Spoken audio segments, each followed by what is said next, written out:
Olá, hoje é terça-feira, 17 de dezembro de 2019. O Grupo de Conjuntura está aqui reunido para o seu último podcast deste ano. Pois é, nós estamos chegando ao final de 2019 e o final do ano é sempre aquele momento de olhar para trás e fazer uma avaliação do ano que se passou, quais foram os destaques, quais foram as lições desse período. Também é o momento de olhar para frente e avaliar as perspectivas para o ano novo. Nesse podcast de hoje, nós vamos nos concentrar num breve balanço de 2019 e vamos deixar para a primeira terça-feira de 2020, quando retornamos com os nossos podcasts, para tratar então das perspectivas para o novo ano. Eu vou começar aqui dando o pontapé inicial, dizendo o seguinte, que quando eu olho aqui retrospectivamente para 2019, um fato que me chama assim mais atenção foi a mudança no modelo da política econômica, o que nós poderíamos denominar tecnicamente de mudança no mix da política econômica. Essa, para mim, é uma das grandes novidades na economia, né? Porque houve uma mudança muito importante que nós podemos sintetizar como o surgimento de uma espécie de um tripé constituído por juros baixos, câmbio alto, política fiscal contracionista. Isso é um contraste com as últimas décadas na economia brasileira, quando predominou um tipo de política econômica em que o acelerador era o gasto público e os freios, que aos poucos foram deixando de funcionar, eram os juros altos e o câmbio apreciado, que tirava a competitividade da economia. Esse mix anterior acabou levando a uma combinação de endividamento público explosivo, porque as despesas cresciam a um ritmo muito acelerado, por fim, a uma paralisação da economia com a grande recessão de 2015-16. A consolidação desse novo modelo, veio primeiro com a reforma da Previdência, que criou condições para a futura estabilização, possivelmente reversão da trajetória explosiva da dívida pública, e, em segundo lugar, com a queda de juros para patamares ineditamente baixos, né? Atualmente 4,5% para a Selic. E a taxa de câmbio, que tende a ficar num nível mais elevado do que era o nível de equilíbrio, considerado como de equilíbrio até um passado bastante recente. Claro que câmbio a gente não pode prever, tal, é flutuante, mas pensando assim em termos de patamar, obviamente é um patamar mais compatível com a competitividade da economia brasileira. O que é importante aqui ressaltar é que com essa mudança mudam também os motores da economia, né? Que agora devem ser os gastos privados, investimento, consumo privado e exportações. E aí surge a primeira dificuldade. Um dos motores, que é a exportação, embora ela seja estimulada pelo câmbio, ela se defronta com uma gigantesca diversidade externa, que é o crescimento negativo do comércio internacional. A economia mundial desacelerou esse ano, agora no final do ano está até melhorando um pouquinho, acho que o Lixa vai comentar isso, mas o comércio mundial se contraiu. Nos 9 primeiros meses desse ano, teve uma queda de 0,4%. E, em particular, as importações argentinas, que é um mercado, a Argentina é um mercado muito importante para os nossos manufaturados, se encolheram, no caso de importações de produtos provenientes do Brasil, em quase 40%. Isso aí, segundo as minhas estimativas, retirou 2,5 a 3 pontos percentuais do crescimento da indústria de transformação. Estima-se que isso pode ter retirado 0,5% do PIB, né? Ou seja, é um impacto muito grande, né? Isso é uma diversidade forte e, ao que tudo indica, esse fator continuará operando no ano que se inicia. Então, nós, em 2019, com esse novo modelo, nós vamos, assim, de cara, além de não ter o motor do gasto público, nós não vamos contar transitoriamente com o motor das exportações por causa de fatores externos à economia brasileira. Por outro lado, o alinhamento dos preços relativos domésticos está muito favorável ao crescimento dos demais gastos privados. A taxa de juros em nível recorde de baixa, que eu já falei, que é um enorme indutor do investimento, tanto do investimento empresarial quanto da construção civil residencial, que é um setor que já está retomando e está ajudando na recuperação da economia, e também dos gastos privados de consumo baseado no crédito. É importante assinalar aqui, além do mais, que a lucratividade das empresas brasileiras, que se tornou negativa no período da recessão, e depois, mesmo quando houve essa leve recuperação em 2017, 2018, ela começou a ficar positiva, mais abaixo ainda da taxa de juros. Agora essa relação se inverteu, a taxa de lucro está claramente acima da taxa de juros. Então a gente tem juros, taxa de lucro, taxa de câmbio, enfim, preços importantes da economia como indutores importantes do crescimento. Eu acho que, em função disso, a gente está com uma nova configuração da economia que tende a gerar algo que eu diria que é muito mais do que um voo de galinha, como se tem dito por aí. É claro que é um processo que inicia com uma certa lentidão, por conta das adversidades já aqui mencionadas, mas tem chances de ter um voo longo. Então, essa seria a meu destaque desse ano de 2019.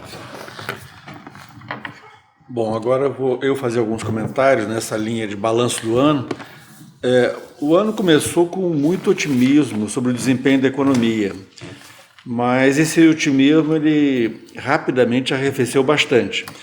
Houve uma piora da expectativa ali nos primeiros meses do ano, que se refletiu principalmente em alta do dólar e do risco Brasil, cujo ápice foi ali por meados de maio. E houve uma frustração também inicial grande com o crescimento. O crescimento do PIB do primeiro trimestre acabou sendo zero na comparação com o trimestre anterior, mantendo um quadro de estagnação da economia que já vinha do final do governo Temer. A principal razão da piora da expectativa nesse período foi a situação política. A base parlamentar muito precária do governo Bolsonaro e a relação conflitosa do governo com o Congresso acabaram gerando muitas dúvidas sobre a governabilidade do país e, sobretudo, muita incerteza quanto à viabilidade da aprovação de uma boa reforma da Previdência, considerada essencial para a retomada do crescimento. De qualquer forma, mesmo com a piora das expectativas nesse período inicial do ano, as taxas de juros se mantiveram em níveis muito baixos, nas mínimas históricas até aquele momento.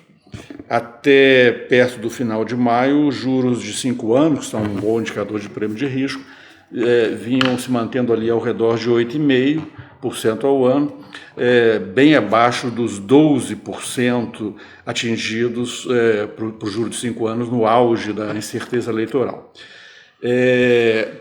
Depois de maio, do final de maio, os juros entraram numa forte trajetória de queda, que se estendeu até agora, com breves períodos de alta dos juros, mas altas logo revertidas. Acontece que mesmo com esse quadro aí de juros historicamente muito baixos durante praticamente todo o ano, muitos analistas questionaram durante todo o ano a eficácia no contexto atual de juros baixos para impulsionar a atividade econômica. O crescimento zero do PIB no primeiro trimestre e a percepção que afinal se revelou equivocada, de que a economia continuaria travada nos trimestres seguintes, mesmo com juros baixos, levou muitos a criticarem a condução da política econômica, e a ideia defendida de forma recorrente ao longo do ano é que o governo deveria produzir uma alteração significativa de rumo na política fiscal, flexibilizando o teto do gasto e expandindo o gasto público, em particular o investimento público, sem o que a economia continuaria estagnada. A posição sempre foi fortemente crítica dessa ideia de flexibilizar teto e tentar impulsionar o crescimento via expansão fiscal. Nós sempre consideramos que isso seria um verdadeiro tiro no pé, na situação fiscal ainda delicada que o país vive, a nossa ideia é que isso geraria uma reação do mercado na forma de elevação de prêmios de risco e das taxas de juros, o que acabaria tendo efeito contrário ao pretendido sobre o crescimento, além de piorar ainda mais a situação fiscal via elevação dos juros. E sempre mantivemos a convicção que a forte queda dos juros seria, sim, capaz de acelerar o crescimento, sobretudo depois da redução da incerteza fiscal que a reforma da Previdência produziria. Essa sempre foi a nossa posição. O fato é que, a partir ali do fim de maio, começou a se delinear uma mudança política muito importante no país, que foi essencial para que o impacto dos juros baixos sobre o crescimento passasse a ser muito mais efetivo. Essa mudança foi proporcionada pelo Congresso ao assumir a reforma da Previdência como uma pauta suprapartidária, uma pauta do país e não apenas do governo. Quer dizer, acho que diria que graças a esse protagonismo maior do Congresso que se rompeu o impasse político que caracterizou os primeiros meses do governo Bolsonaro. E por conta disso, já desde o final de maio, quando isso começou a ficar mais claro, essa mudança política, as taxas de juros e o risco país passaram a cair de forma bem significativa, antecipando a aprovação da reforma da Previdência, que acabou ocorrendo em agosto na Câmara e, em definitivo, em outubro no Senado. Com a aprovação da reforma da Previdência em primeiro turno na Câmara, em julho, o Banco Central se sentiu confortável para iniciar um ciclo de redução da taxa de juros básica, a taxa Selic, que começou esse processo em 31 de julho. E de lá para cá, a Selic caiu de 6,5% para 4,5%, uma queda bastante expressiva, e essa redução tem sido fundamental para consolidar e mesmo, eu diria, potencializar essa queda da taxa de juros de mercado, dos juros futuros. A redução da incerteza fiscal proporcionada pela reforma da Previdência e pelas expectativas positivas em relação à continuidade do ajuste fiscal estrutural, eu diria que essa redução de incerteza fiscal, combinada com a forte redução das taxas de juros nos últimos meses, essa combinação, eu diria que são os fatores, é o fator principal, essencial, por trás do cenário cada vez melhor para a atividade econômica que vem se delineando. No caso específico desse quarto trimestre, há também que se considerar o impacto muito expressivo sobre a atividade econômica da liberação de 40 bilhões de reais do FGTS e do desbloqueio de 34 bilhões dos gastos do governo central que estavam contingenciados. O fato é que, com isso tudo, levando tudo isso em conta, a nossa estimativa é que o crescimento do PIB no quarto trimestre, na comparação com o trimestre anterior, poderá chegar a 0,9% nesse final de ano, 0,9%, vindo de 0 no primeiro trimestre, 0,5 no segundo, 0,6 no terceiro, quer dizer, um processo de aceleração do crescimento ao longo do ano. Caso isso se confirme, o crescimento do quarto trimestre, na comparação com o quarto trimestre do ano passado, chegaria a 2%. E esse é o crescimento efetivamente observado ao longo de 2019. O crescimento anual, pela métrica convencional, ano contra ano anterior, ficará bem mais baixo do que isso, ao redor de 1,2%, próximo do que ocorreu em anos anteriores, mas isso essencialmente por uma herança negativa, uma herança estatística negativa do final do ano passado e início desse ano, onde a economia estava estagnada. Por sua vez, se confirmar um crescimento em torno de 0,9% no quarto trimestre, isso vai deixar uma herança, dessa vez, muito positiva para o ano seguinte, para o ano de 2020. Para vocês terem uma ideia, quer dizer, se isso, nesse quadro que a gente está imaginando, a mera repetição de um crescimento ao longo de 2020 semelhante a desse ano, em torno de 2%, já será suficiente para levar o crescimento de 2020 para 2,4% na comparação tradicional contra o ano anterior. O que significa um crescimento que seria o dobro do crescimento desse ano, com o mesmo crescimento ao longo do ano nos 2 anos. E nós achamos que esse crescimento em 2020, ao longo de 2020, vai ser superior a esses 2% desse ano. Então, eu vou passar para a Margarida. Eu só queria destacar que um ponto básico para esse nosso cenário é, sim, a manutenção da confiança na continuidade do ajuste fiscal estrutural. Essa é uma premissa de um cenário positivo para uma premissa incontornável para o cenário positivo para 2020. Então, eu passaria para a Margarida comentar como é que ela viu esse desempenho fiscal esse ano, o que ela queria dizer sobre isso.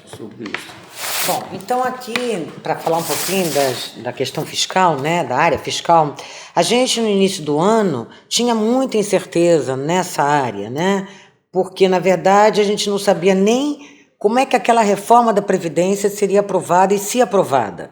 Então nós aprovamos uma reforma da Previdência bastante robusta, uma economia de 800 bilhões de reais em 10 anos, e a gente chega ao final do ano com resultados muito favoráveis. O primeiro indicador importante que a gente está acompanhando é o déficit primário, né? Então, esse ano a gente deve fechar com o déficit primário em torno de 1% do PIB, quando no final do ano passado a gente chegou a 1,6% do PIB. Um déficit fiscal também bastante menor, né? Ano passado fechamos com déficit nominal. O fiscal nominal, com um déficit de 7,1% do PIB, e esse ano algo em torno de 6% do PIB. Mas a grande novidade mesmo é uma perspectiva aí de uma trajetória muito mais benigna para a dívida pública em relação ao PIB, né? Então, essa trajetória mais benigna que a gente está vislumbrando hoje, ela se deve, em primeiro lugar, à queda estrutural dos juros, muito associada a essa discussão que o Caio acabou de fazer, né? A queda dos prêmios de risco. A gente também tem aí um fator pontual importante, que é uma devolução expressiva de parte da dívida que o BNDES tinha com o Tesouro Nacional, algo em torno de 400 bilhões de reais, quer dizer, já foi devolvido grande parte nos últimos anos da dívida. E, num período mais recente, as atuações do Banco Central no mercado de câmbio à vista também economizaram aí 1 ponto percentual do PIB em dívida, né? Então, esses fatores permitem a gente ver hoje uma trajetória muito mais favorável para a dívida pública. E por conta disso tudo, né, nós temos um ajuste fiscal requerido hoje para estabilizar a dívida pública em relação ao PIB, que no início do ano estava em torno de 2,5% do PIB, o superávit primário requerido, hoje ele é menor do que 1% do PIB. Então, na área fiscal a gente tem avanços consideráveis, mas isso não significa que o ajuste fiscal estrutural, como o Caio já colocou, esteja solucionado. A gente está longe disso e é preciso continuar, persistir na área fiscal. Lixa, a sua avaliação desse ano de 2019. Tá, eu gostaria de fazer basicamente discutir algumas das lições, não? As questões mais gerais que a gente aprendeu um pouquinho ao longo do tempo. A gente viu que depois da crise de 2015 e 2016, a saída da crise foi relativamente lenta. Na verdade, a economia, ao longo do governo Temer, foi perdendo força, ficou virtualmente estagnada no quarto trimestre do ano passado, 2018. Grande parte do diagnóstico que a gente tinha em relação a essa estagnação que a gente estava vivendo no final do ano passado e que foi a perda de força durante o governo Temer, eram incertezas estruturais da economia brasileira que tinham uma manifestação fiscal, como a Margarida destacou, e que estava muito associado ao mix de política econômica que Francisco Eduardo tratou no princípio, mas que basicamente o que a gente olhava era que esses aspectos estruturais tinham uma manifestação fiscal. As contas públicas, então, deveriam ser vistas.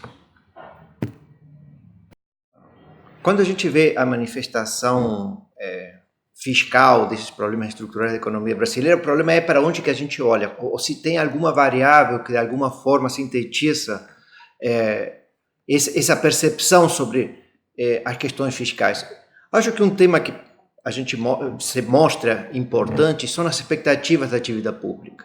Mais importante que o estado das contas fiscais correntes, ou seja, como que elas estão hoje, qual é a percepção que os agentes têm sobre a trajetória esperada das contas, tá?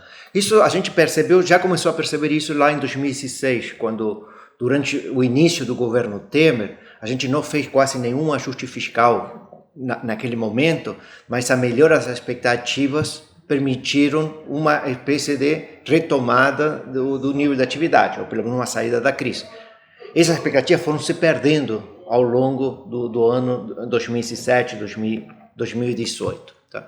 Mas que... Principalmente por fatores políticos. Né? O que o Caio destacou. Não? No destaque do Caio é que a partir de maio apareceu uma agenda suprapartidária, associada, abraçada de alguma forma pelos políticos brasileiros, pela sociedade brasileira, de aprovação do conjunto de reformas que dão sustentação a essa melhora das expectativas, tá?